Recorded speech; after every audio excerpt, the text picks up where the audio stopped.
que c'est mieux de parler à quelqu'un au lieu de parler de quelqu'un.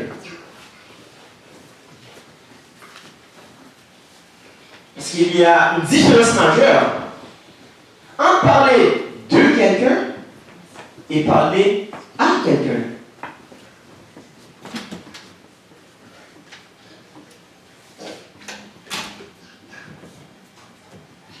Parce que si moi je fais une erreur, je préfère qu'on vienne me parler à moi au lieu de parler de moi à d'autres personnes qui n'ont pas d'affaires dans mon histoire, qui n'ont pas d'affaires dans ma vie. C'est des ragots qu'on appelle ça. C'est de la médisance. Et la Bible condamne cela.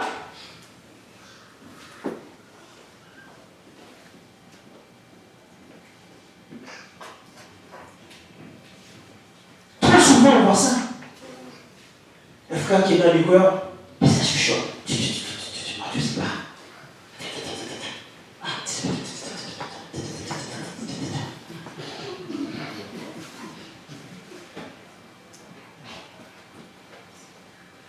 Et la personne qui est concernée n'est souvent même pas au courant. Il y a toutes ces histoires qui se racontent à son issue. Oh, j'ai vu frère Mike avec une femme dans la rue. C'est déjà arrivé dans cette assemblée.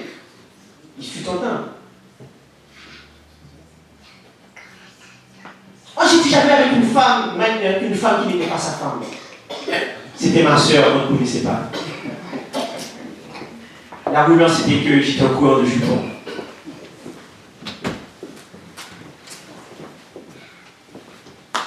Mais le temps que ça m'a mis dans les oreilles, ça avait déjà fait le tour.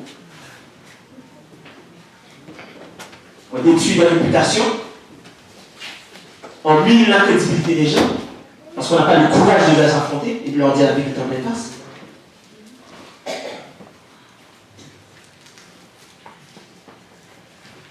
Je ne veux pas dire pour autant qu'on est traître, parce qu'on n'est pas en accord, on n'est pas d'accord avec tout ce que les gens disent.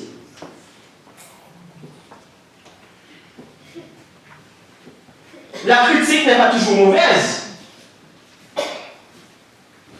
Mais la flatterie non plus n'est pas toujours un signe que tout va bien.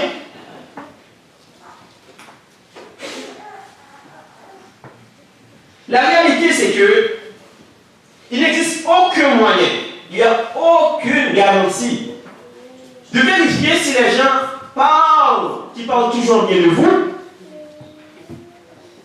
à bord ou à travers, vous aiment vraiment. Il n'y a pas de garantie. Ah, le frère là, la personne qui vient me voir là, oh mon frère, je t'aime. Oh, t'es tout le temps bien habillé. Oh, t'es ci, t'es ça. T'es tout le temps des éloges. Oh mon Dieu. C'est quasiment la personne sort un violon, on a fait tout le temps de la musique. Il n'y a personne qui a une garantie que cette personne-là qui vous fait ça vous aime. Il n'y a pas de garantie. Comment vous savez? Ah!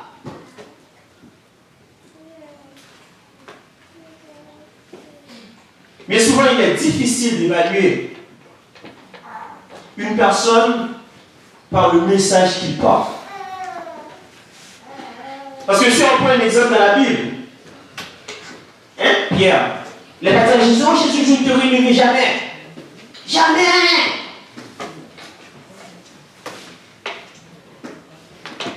Avant que le coq chante, qu'est-ce qu'il a fait? Il a réuni le Seigneur 3 fois. Mais Judas, quand il a voulu livrer Jésus, c'est pas quoi? Avec un baiser, n'est-ce pas? Il est arrivé avec un baiser.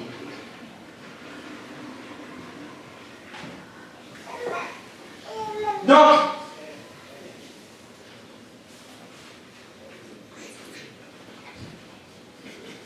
il faut comprendre que ce n'est pas parce que quelqu'un nous apporte un message négatif. Ce n'est pas parce que quelqu'un nous critique ou que la personne nous amène un message qui est difficile à entendre que cela signifie qu'elle ne nous aime pas. Comme j'ai dit plus tôt, au contraire, cela peut vouloir dire de préférence qui fait un investissement dans votre avenir, qui tient tellement à vous, qui est prêt à vous confronter avec la vérité, indépendamment de ce que vous allez de votre réaction.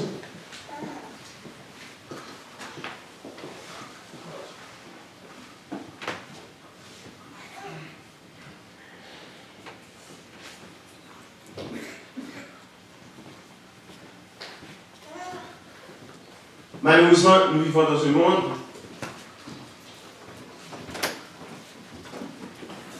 nous ne vivons pas dans des silos. Nous allons tous devoir faire face à la critique à un moment donné.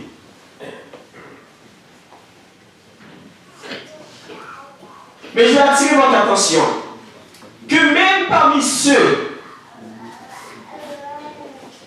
qui vous critiquent avec de mauvaises intentions, qui vous critiquent de façon malicieuse,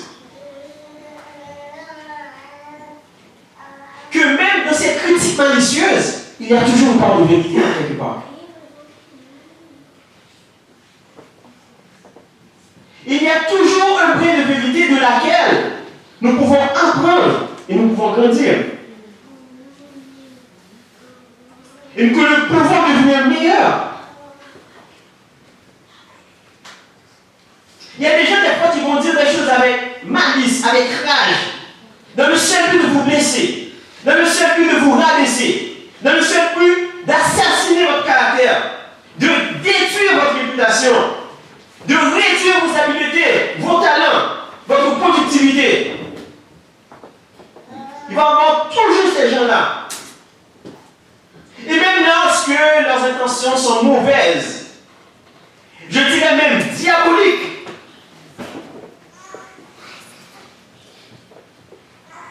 ils peuvent nous aider à travers cette critique à nous ressaisir,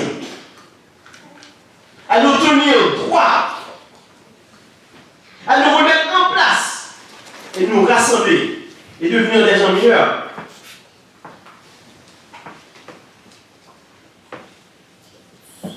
Dans ce cas-ci, prenez ce qui est bon, rejetez ce qui est mauvais, continuez votre chemin.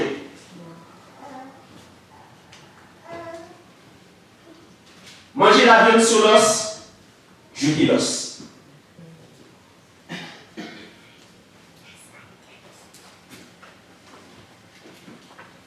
Parce qu'il faut continuer à avancer.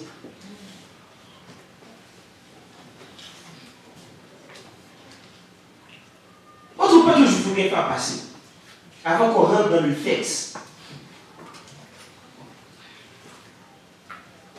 Vous savez, quand on vous critique, la bonne nouvelle de tout ça, c'est que vous ne passez pas une tentation. En créole, il y a un adage, un proverbe qui dit « Il n'y a pas jamais voué roche des mains ouvertes ». Ça veut dire qu'on ne lance jamais des pierres après des mangues vertes. On essaie toujours de lancer des pierres après des mangues qui sont mûres, qui sont bien juteuses. Right? Parce que c'est beau. C'est appétissant, ça a l'air juteux. Mais justement, quand on vous critique parce que vous ne passez pas une tentation, cela veut dire que vous faites suffisamment bien ce que vous faites. Cela veut dire que vous avancez dans la bonne direction. Cela veut dire que vous êtes une personne qui prenait position. Cela veut dire que vous êtes quelqu'un qui avait une opinion.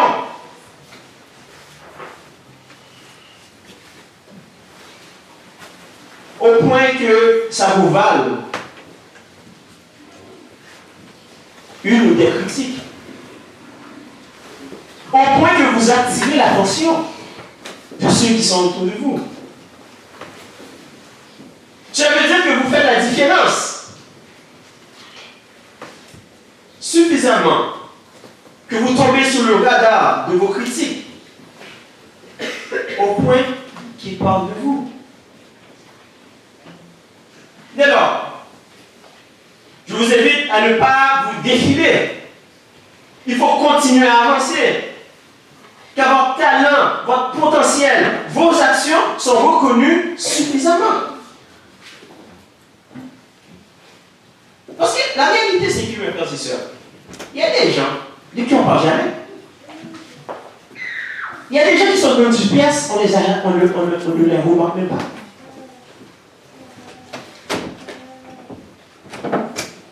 Lorsqu'ils sont présents, c'est comme s'ils étaient absents. Lorsqu'ils sont absents, c'est encore pire.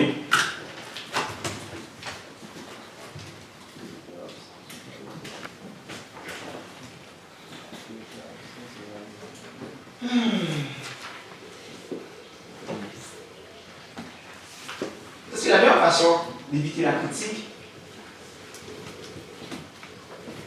c'est de ne rien faire. La meilleure façon d'éviter toute forme de critique, c'est de rester dans l'inaction. C'est de ne rien faire, de ne jamais prendre position. C'est de se cacher. Je suis à l'église, mais c'est comme si j'étais en dessous des bancs. Ah oui, il y a des frères et sœurs qui viennent à l'église. Même quand ils sont absents. Voilà, on ne remarque même pas qu'ils sont comme ça. Ils sont tellement silencieux, il ne faut pas de bruit, il ne faut pas attirer l'attention. L'église finit là, et puis la porte est déjà là, ils disparaissent. Non, c'est normal. Quand on est comme ça, c'est sûr et certain, on ne fait pas de vague. C'est sûr et certain qu'on n'est pas critiqué.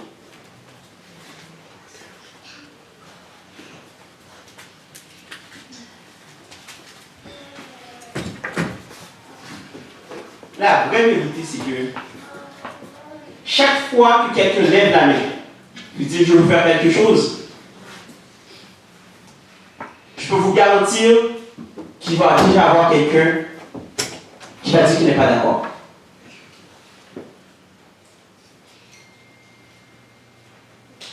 Chaque fois que vous levez la main, que vous dites que vous voulez faire quelque chose, vous attirez aussi la critique. Et c'est pour ça que beaucoup de gens ne donnent jamais d'opinion, ne participent jamais. Ils sont là, mais ils ne sont pas là. Parce qu'ils ont peur de se faire critiquer.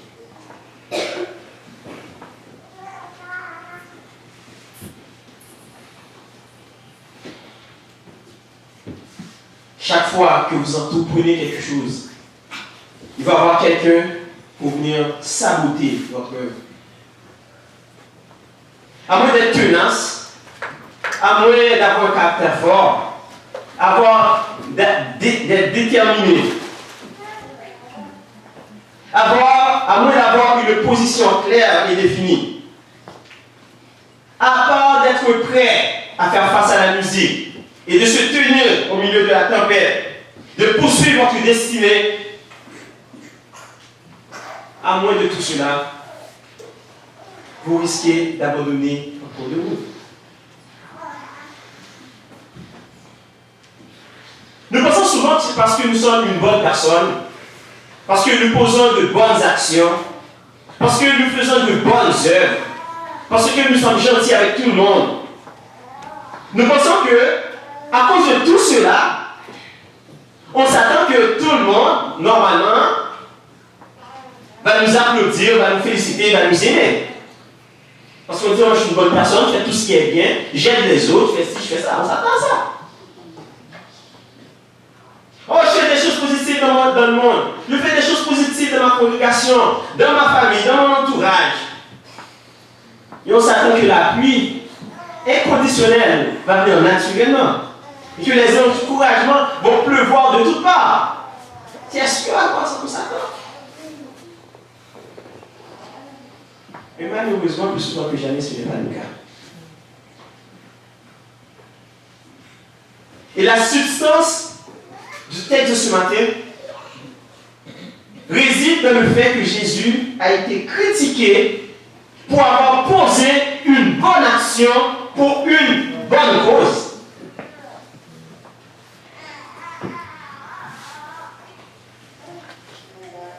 Je suis souvent sidéré de voir des gens abandonner leur ministère.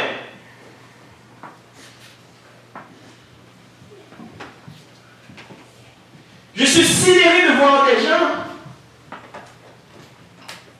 abandonner en cours de route leurs responsabilités. leur devoir, leur rêve, leur don, à cause de la critique.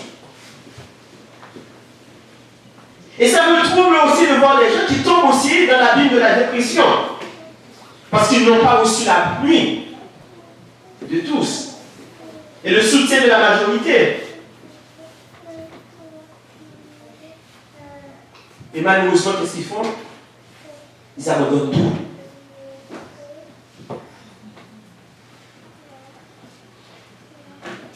J'ai jusqu'à dire qu'une telle personne ne mérite pas de diriger quoi que ce soit. Une telle personne ne mérite pas d'être leader. Parce qu'en réalité, on a besoin d'un leader qui est capable de rester debout lorsque les choses vont mal. On a besoin d'un leader qui est capable de se tenir debout au milieu de la tempête. On a besoin de quelqu'un qui peut résister au milieu de la traversée du désert, au milieu des tempêtes torrides qui vont frapper. En épousant ma femme, je ne cherchais pas une femme qui était avec moi seulement quand le soleil se lève, quand toutes les factures sont payées, quand la santé est parfaite et que tout va bien dans ma vie.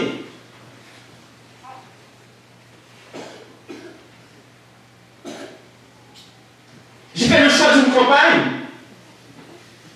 qui va se tenir à mes côtés quand l'argent va manquer, quand les circonstances de la vie sont mauvaises, quand l'enfer se déchaîne de notre foyer, quand je suis malade, bon temps, mauvais temps, quand les épreuves de la vie viennent ébranler nos certitudes et qu'on sent que la terre tremble sous nos pieds.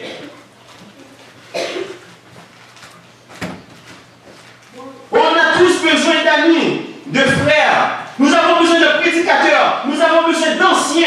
Nous avons besoin de maris, de femmes, de sœurs, d'enfants qui resteront fermes à nos côtés au milieu de l'adversité. Quand tout semble s'écouler sur nos pas. Parce qu'en fait, c'est dans l'adversité qu'on reconnaît le vrai caractère de bon leader. C'est dans l'adversité qu'on reconnaît les bons amis. C'est dans l'adversité qu'on reconnaît si on a une bonne femme, qu'on a un bon mari, qu'on a de bons amis, qu'on a de bonnes personnes autour de nous. Il n'y a pas de crédit quand les gens sont autour de nous quand tout va bien. C'est dans l'adversité que se révèle le vrai caractère des gens.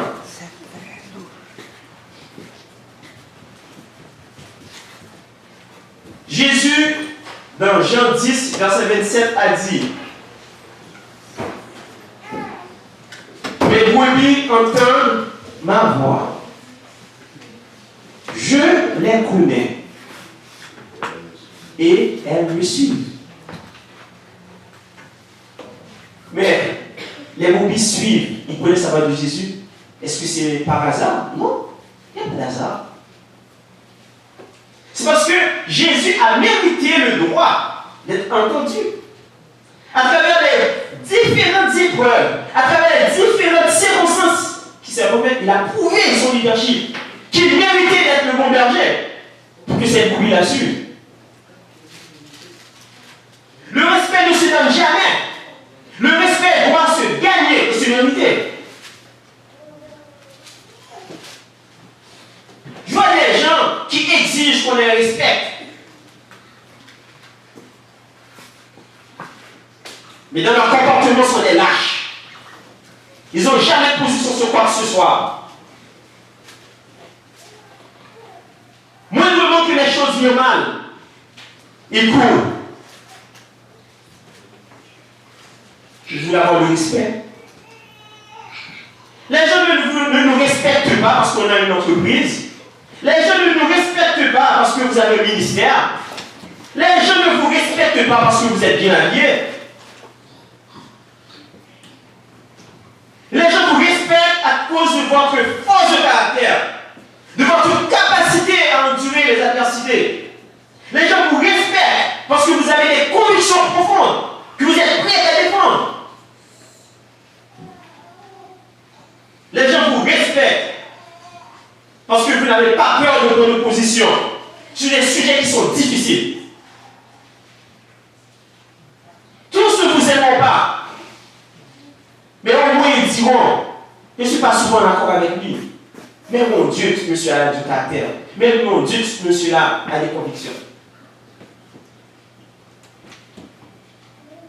C'est comme ça que les gens vous respectent. Pas pour notre allure, pas pour notre argent, pas pour quoi que ce soit. Sinon que de prendre position, que vous avez des positions, que vous avez des opinions bien arrêtées sur des choses, que vous les défendez, et comme chrétiens, que nous défendons notre position dans le monde, que nous sommes le sel de la terre, envers et contre tous. Oui, ça va nous attirer la raillerie. Oui, ça va nous attirer des moqueries. Mais au moins nous avons une position. Au moins nous savons en quoi nous croyons. Les chrétiens qui compromettent leur foi pour faire partie de la foule.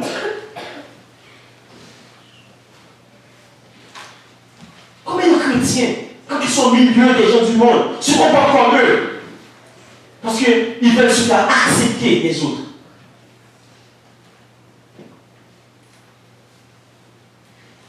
Et puis, vous voulez amener des âmes à Christ? Quelle crédibilité vous avez?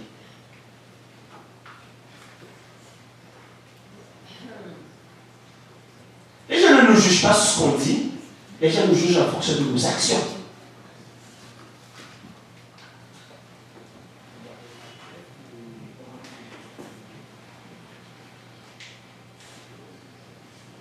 La critique, il faut toujours prêter attention aux critiques. Je dirais même que par moments, les critiques peuvent bien nous servir. Bien qu'initialement l'intention n'était pas là, qu'elle soit bonne ou mauvaise. Mais souvent les critiques peuvent nous envoyer des signaux d'avertissement, qui vont attirer notre attention souvent, qui nous faire réaliser que tout le monde ne nous aime pas nécessairement, que tout le monde n'approuve pas nécessairement ce que nous faisons. De toute façon, pour nous de prendre des précautions. Car, il ne faut pas être naïf là. Il faut bien comprendre qu'il va toujours y avoir une catégorie de personnes dans votre entourage qui attendent patiemment et en silence que vous fassiez une erreur ou un faux pas pour qu'ils puissent va y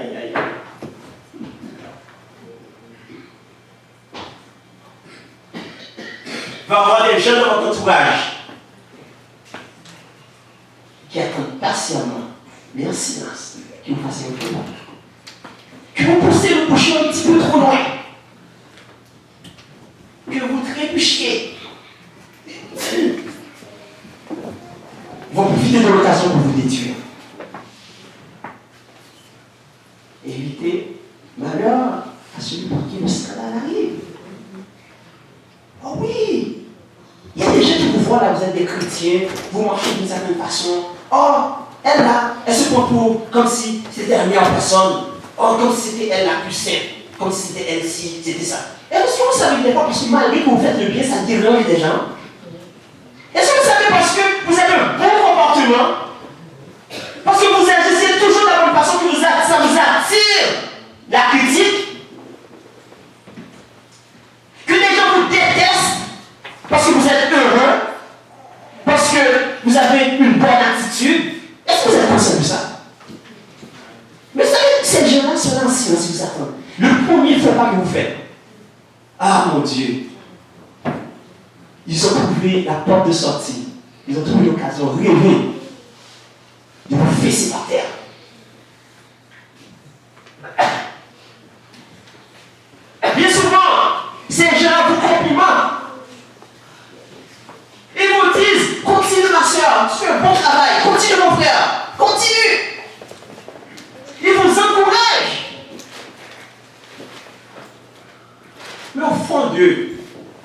au fond d'eux,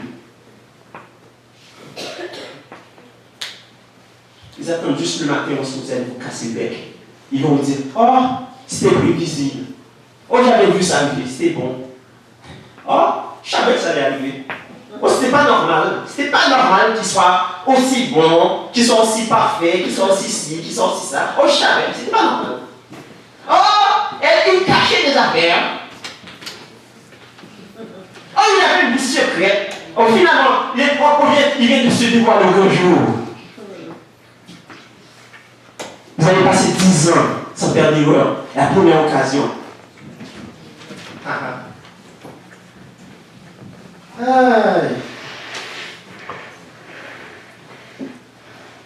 C'est pour cela qu'en chrétien, nous devons graver la parole dans notre cœur. Amen. Et comme Dieu avait dit à Josué, médite cette parole jour et nuit, ne t'en détourne pas. Ne t'en détourne pas. Amen. Et c'est alors que tu auras du succès dans tout ce que tu entreprendras. Amen. Il y a des gens qui souhaitent votre échec. Ils veulent que votre ministère soit scandalisé. Ils vont même le provoquer. Ils vont même vous provoquer par moments. Ils vont vous piquer pour faire réagir.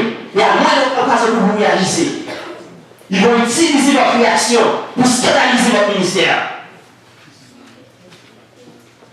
Ils veulent que l'assemblée se divise. Oui, il y a des gens comme ça. Ils souhaitent que vous vous divorciez pour qu'ils puissent dire, oh, je ne suis pas le seul. Ils veulent que vous perdiez votre maison. Ils veulent que vous fassiez faillite. Ils veulent que vous craquiez sous la pression. Il y a des gens comme ça qui le veulent. Ils veulent que vous sombriez dans la dépression. Ne vous méprenez pas, mes frères et sœurs. Ne vous méprenez pas, ne soyez pas naïfs. Et tout cela à cause de quoi? Parce que vous agissez, parce que vous prenez position, parce que vous avancez. En Jean chapitre 9, verset 4, Jésus dit, il faut que je fasse tandis qu'il est jour les œuvres de celui qui m'a envoyé. La nuit vient où personne ne peut travailler. N'oubliez jamais, mes frères et sœurs, que chacun de nous qui sommes ici, nous sommes en mission. Nous sommes bien heureux sur cette terre avec une mission bien déterminée. Et si nous sommes en mission, nous sommes censés faire des vagues. Nous sommes censés les déranger.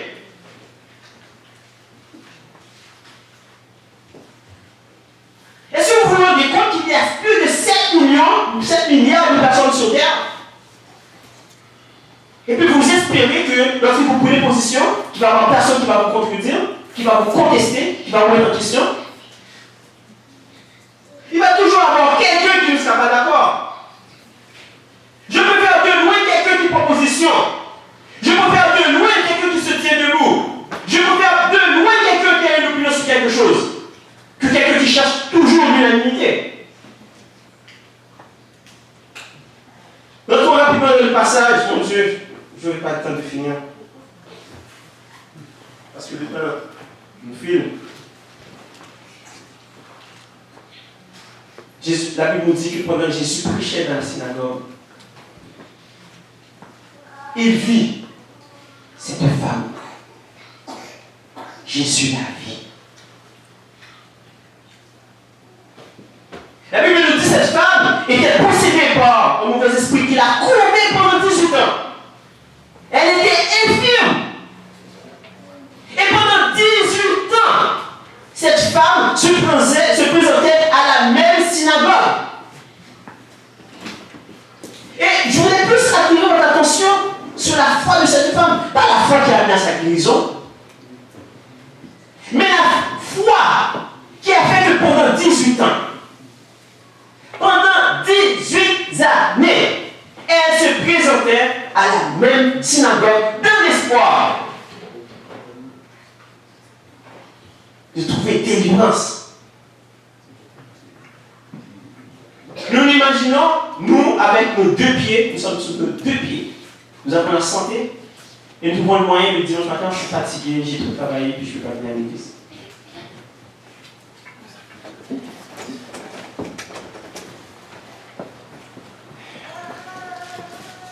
Mais cette femme n'a jamais abandonné, elle n'a jamais laissé tomber.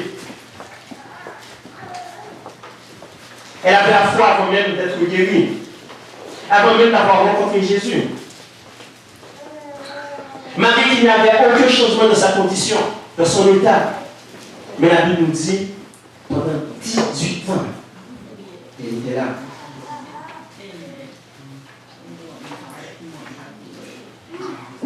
Jusqu'au jour où Jésus fit son apparition dans cette synagogue, et la Bible nous dit que Jésus vit cette femme.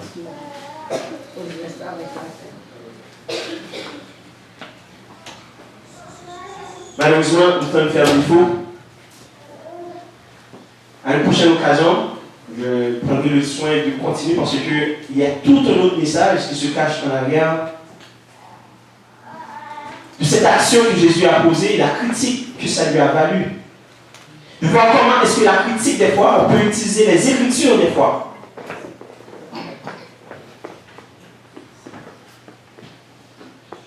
Pour critiquer, pour détruire. Ce sont que le Seigneur vous bénisse.